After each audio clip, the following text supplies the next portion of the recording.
అబ్బో ఇక్కడ కేజీ చీరలు కొంటే అర కేజీ చీరలు ఫ్రీ అంట. మంగళ్య షాపింగ్ మాల్ కేజీల్లో సేల్, టన్నుల్లో ఆనందం.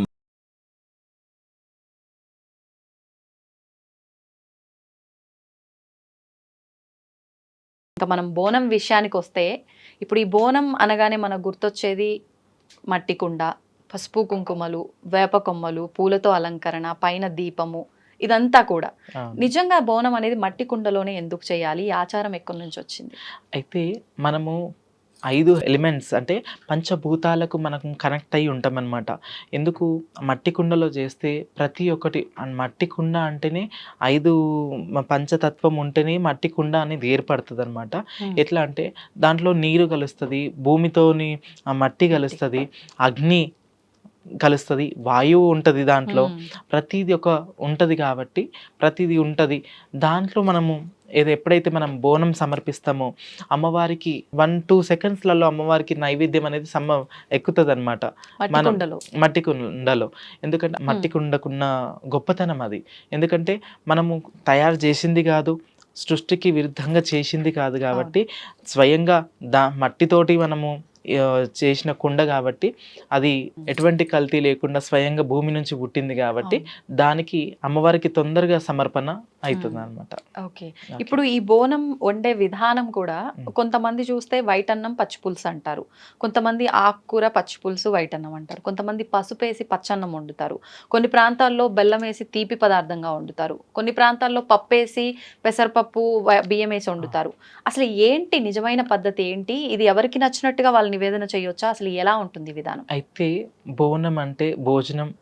అమ్మవారికి మనము ఏడాది పాటు మనం ఎన్నో రెస్టారెంట్లకు పోతాము, మనం వివిధ రకాల జంక్ ఫుడ్స్ తింటున్నారు, ఏదో చేస్తున్నారు. మనకు సృష్టినిచ్చిన తల్లికి, జగజ్జననికి, మాతకి మనం ఒక్కనాడు ఒకరోజు ఆషాఢ మాసంలో ఒక ఆదివారం నాడు మనము నిష్ట నియమంతో పూజలు చేసుకొని ఒక నైవేద్యం అంటే నీ కుండలు కలిగింది పచ్చనమే పెడతావా లేదంటే పరమాన్నం పెడతావా? అమ్మవారికి అవన్నీ కాదు, భక్తి శ్రద్ధలతోటి నిష్కలమైన మనసుతోటి, కల్మషం లేని మనసుతోటి మనం ఏది నివేదన చేస్తే అది అమ్మవారి స్వీకరిస్తుంది. పచ్చన్నమే కానీ, బెల్లమన్నమే కానీ, పూరి హల్వనే కానీ, పూరి ఆకుకూర తోటి కానీ ఏది పెడితే అది అమ్మవారు సూక్ష్మ రూపంలో వచ్చి అమ్మవారు స్వీకరించి మన సంకల్పం ఏదైతే ఉందో, మన కార్యసిద్ధి మనది ఏదైతే ఉంటుందో అది ఫుల్ఫిల్ చేసుకుంటే నెరవేరుతుంది. అది చేస్తున్నామంటేనే ఆ బలం మనకు సమకూర్చుతూనే ఉంటుంది అమ్మవారు. అట్లా. అయితే మా చిన్నతనంలో మేము చూసినప్పుడు అయితే బోనాల పండుగ అని అంటే ఖచ్చితంగా ఆ కుండ తీసుకొచ్చి దాన్ని కడిగి దాంట్లోనే వండిన తర్వాత అప్పుడు దాన్ని కొంచెం చల్లారిన తర్వాత బొట్లు అవన్నీ పెట్టి అలంకరించేవాళ్ళు. కానీ ఇప్పుడున్న విధానం చూస్తే అలా లేదు. కుండ తీసుకొచ్చి కడిగి పక్కన పెట్టి వేరే పాత్రలో ఉండి దాన్ని ఇందులోకి సర్వ్ చేసి అప్పుడు ఇదంతా విధానం పాటిస్తున్నారు. అసలు ఎలా చేస్తే కరెక్ట్ అంటారు? మట్టి కుండ తెచ్చి అది కడిగిన తర్వాత అయితే బియ్యం 5 ఇండ్లు జోగడిగి 7 ఇండ్లు జోగడిగి తీసుకొచ్చి అది అమ్మవారికి నువ్వు పసుపు వేసి వండుతావో, బెల్లం వేసి పాల పరమాణం వండుతావో, నోటికి బట్ట కట్టుకొని తుప్పిర్లు పడకుండా అమ్మవారికి నివేదన అయ్యేదాకా దాన్ని స్మెల్ కూడా చూడొద్దు. అట్లయితేనే అమ్మవారికి అది ఎక్కుతుంది. అందులోనే వండాలా? కుండలనే వండుతారు. అయితే ఇప్పుడు ఏంటంటే ఒకటి పాత్ర అంటే అమ్మవారికి అనేది సపరేట్గా పెట్టుకుంటున్నారు. కొంతమంది తెలియక ఏం చేస్తున్నారు అంటే దాంట్లోనే మనము నార్మల్ డేస్లో వండుకున్నది దాంట్లోనే వండుతున్నారు.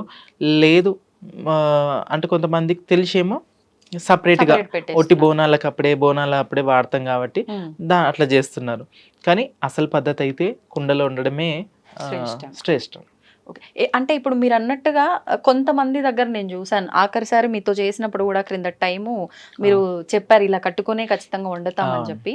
కానీ చాలా మంది ఇలాంటి విధానం ఆచరించకుండానే వండుతుంటారు. మరి అది అంటే ఎక్కదంటారా అమ్మవారికి? అంటే ఎంగిలి భోజనం అంటారు అనమాట. ఇప్పుడు తొక్కుడైన అన్నము మనము ఎంత పవిత్రంగా మనం చేసేది, మనం రోజైతే చేస్తలేం కదా, అవును. ఒక్క రోజు చేస్తున్నాం కాబట్టి భక్తి శ్రద్ధలతోటి అమ్మవారికి మన సంకల్పం ఏదైతే ఉందో అది మనసారా తలుచుకొని, ఏదైతే మన సంకల్పం ఇల్లు కట్టాలనా, లేకుంటే మన పిల్లల పెళ్ళిళ్ళు కావాలా, మన భార్య భర్తలు సుఖంగా ఉండాలా, లేకుంటే పిల్లలు కావాలా, ఏదో ఒకటి సంకల్పం ఏదో ఒకటి చేసుకొని నిష్ట నియమంతో వండి అమ్మవారికి నైవేద్యం వండి పెడితే సూక్ష్మ రూపంలో అమ్మవారు ఖచ్చితంగా ఆ నైవేద్యాన్ని స్వీకరించి మీకు ఆశీర్వాదాన్ని ఖచ్చితంగా ఇస్తుంది. కానీ ఒకవేళ తెలిసి ఇప్పటివరకు తెలియక చేసిరు కాబట్టి ఈ వీడియో ద్వారా ఇప్పుడు మనం ఐ డ్రీమ్ ఛానల్లో మనం వ్యూవర్స్ ఎవరైతే ఉన్నారో చూస్తున్నారు కాబట్టి వాళ్ళు పాటించండి. కనీసం విన్న తర్వాత ఆచరిస్తే తెలిసి తెలియక చేసిన తప్పులని అమ్మ ఎలా అయినా మన్నిస్తుంది. తెలిసి మాత్రం తప్పులు చేయకండి. అయితే ఇప్పుడు మట్టి కుండలోనే బోనం చేయాలనే ఒక ఖచ్చితమైన సిద్ధాంతాన్ని, ఆ ఆచారాన్ని పక్కన పెట్టేసి స్టీల్ పాత్రల్లో, ఇత్తడి వాటిల్లో, ఇంక ఈ మధ్యకాలంలో అయితే వెండి, బంగారం, ఇలా రకరకాల పాత్రల్లో బోనం ఎత్తుతున్నారు. ఇదంతా శ్రేష్టమే అంటారా? అంటే సపరేట్గా ఇప్పుడు ఏదన్నా లోహం వస్తువులైనా కానీ అమ్మవారికి ఎక్కుతుంది. కానీ ఏంటంటే సపరేట్గా ఉట్టి బోనానికే దానికి ఉంచడం, బోనానికే ఇప్పుడు బోనంకి కుండ, లేదంటే ఒక సర్వ, రాగి సర్వ, లేదు స్తోమతకు తగ్గట్టు వెండి, లేదంటే ఇంకా స్తోమత ఎక్కువ ఉంటే బంగారం కూడా పెట్టుకునే వాళ్ళు కూడా ఉన్నారు. కాబట్టి మనం స్థాయికి తగ్గట్టు ఎట్లా మనం ప్రిపేర్ చేసుకున్నా కానీ ఆ బోనం అనేది బోనంకి సంబంధించింది అదొక సపరేట్గా ఒకటి ఉంటే అది ఎప్పుడు బోనానికే ఉండాలి. మళ్ళీ దేనికి దానికి వాడకుండా మనం ఒక సంకల్పం చేసుకుని పెట్టేసేయాలి, అది ఇంకా అంతే. ఇప్పుడు ఈ బోనం పైన వేప కొమ్మలు, పువ్వులు, దీపము ఖచ్చితంగా ఉండాల్సిందే. ఒక్కొక్కసారి ఈ దీపం వెలగలేదు అంటే కూడా అంటే ఏదైనా దోషం జరిగిందేమో అని భావిస్తూ ఉంటారు. కొన్ని సందర్భాల్లో తీసుకువెళ్ళే సమయంలో కూడా బోనం కొన్నిసార్లు తొక్కిసలాట్లో కింద పడిపోయిన సందర్భాలు చూస్తుంటాము. ఇలా జరిగితే ఏదో అపశృతి అని చెప్పి భావిస్తూ ఉంటారు. ఎందుకు వచ్చింది ఈ విధానం అంతా, ఈ వేప కొమ్మలు, ఈ దీపము ఇలా జరిగితే నిజంగా అపశృతిగా భావించవచ్చు? అయితే ఫస్ట్ ఏంటంటే ప్రతి ఒక్కటి కూడా పసుపైనా సరే, అన్నిటికీ పసుపైన, యాపాకైనా, నిమ్మకాయ అయినా, గుమ్మడికాయ అయినా ప్రతి దానికి కూడా సైంటిఫిక్ రీజన్స్ ఉన్నాయి దానికి. ఎందుకంటే మనం గతంలో చూసుకున్నట్టయితే ఇప్పుడు కలరా వ్యాధులు, అంటు వ్యాధులు, చర్మ వ్యాధులు ప్రతి ఒక్కరికి సోకి తలడిచ్చే సమయం అయ్యిందంట అప్పట్లో. యాప గాలి అనేది కొన్ని మైళ్ళ దూరం అంటే విస్తరించి ఓన్లీ గాలే ఆక్సిజన్ని ఇచ్చేసి క్రిమి కీటకాలని చంపుకుంటూ, అందుకనే ప్రతిది కూడా ఇప్పుడు మనం ఆషాఢం అంటే వర్షాకాలం కాబట్టి ప్రతి గణమకు వ్యాపతోరణం ఉంటే క్రిమి కీటకాలు అనేటి మన ఇంట్లోకి ప్రవేశం చేయదు. అందుకని ఆషాఢ మాసం ప్రత్యేకంగా ఈ వర్షాకాలంలో మనం చూస్తూ ఉంటాము జ్వరాలు అనేసి, వైరల్ ఫీవర్స్ అనేసి, దోమల దిక్కించి కూడా. అయితే దోమలు కూడా యాప చెట్టు ఎక్కడైతే ఉంటుందో దోమలు కూడా రావడానికి కూడా భయపడుతుంది. అట్లా అంటే దాంట్లోనే ఉంటుంది యాంటీబయాటిక్. ఇప్పుడు పసుపులో చూసుకున్నట్టయితే మనకు చర్మ వ్యాధులకైనా సరే మనం అందుకని బండారుతో నెగజల్లుకుంటూ, పోతరాజులకైనా సరే అప్పటి పోతరాజులు అప్పటి ఆట అప్పటి లెక్క ఇప్పుడు లేదు. మనం చూస్తున్నాం కలర్స్ వేసుకొని, పెయింటింగ్స్ వేసుకొని, రాక్షసుల బొమ్మలు వేసుకొని, ఒక పుర్రలు ఒక వాళ్ళు దేవతల లేకుంటే రాక్షసుల అన్నట్టుగా మనం ఇది అవుతుంది అనమాట. ఆలోచన అక్కడ దాకా వచ్చేసింది.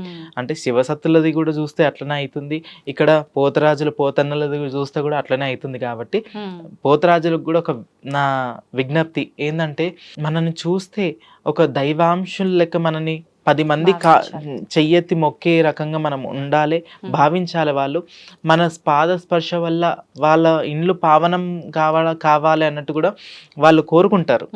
కాబట్టి పసుపు కుంకుమతోటి నిండుగా అలంకరణ చేసుకొని మనం ఆట పాటలతో మన వీరంగా మాడుతుంటే 36 శక్తులు అదిరిల్లి జడసిల్లిపోతాయి. కాబట్టి అప్పుడు మన పసుపు కుంకుమ ఎప్పుడైతే పోతరాజు ఆడుతుంటారో పసుపు కుంకుమ ఎక్కడ అంటే అక్కడ పడుతుంటది. కాబట్టి అక్కడ బ్యాక్టీరియా అనేది ఉండదు అనమాట.